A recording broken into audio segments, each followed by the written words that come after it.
Alright, so this should be a really quick video because I did pretty much no reading this winter. December of 2016, I literally didn't finish a single book, and I only have 3 books to talk about for January and February. One of them is a comic book.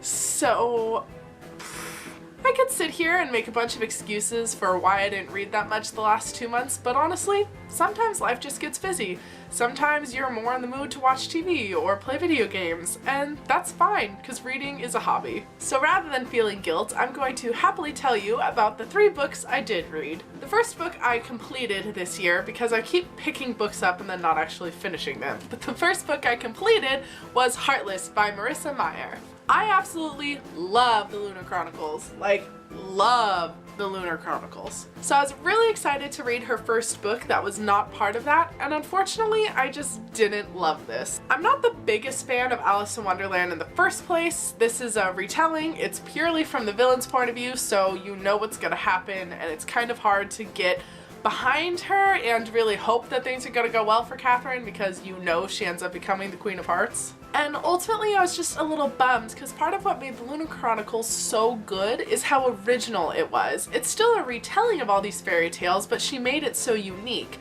With Heartless, I felt like it was more of a literal retelling and I was a little disappointed. Then I read Rick Riordan's The Lost Hero. This is the first book in the Heroes of Olympus series, and I know, what the hell, how have I not read Heroes of Olympus yet? Rick Riordan is my favorite author. I don't know why it's taken me so long to read this. I've owned the box set for a few months now and just haven't gotten around to it. And of course, this book was awesome because Rick Riordan doesn't know how to write bad books. I actually am thinking that I'm gonna end up doing a full book talk for these because there's just so many feelings that I have. So if you want to see that, make sure you subscribe for more videos. Hey!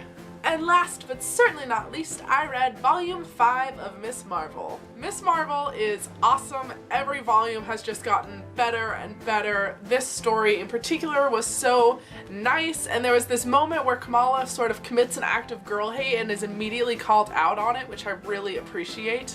If you're not reading Miss Marvel, what is your problem? I feel like I'm constantly talking about Miss Marvel, so honestly, if you're watching my YouTube videos, how are you not reading Miss Marvel yet?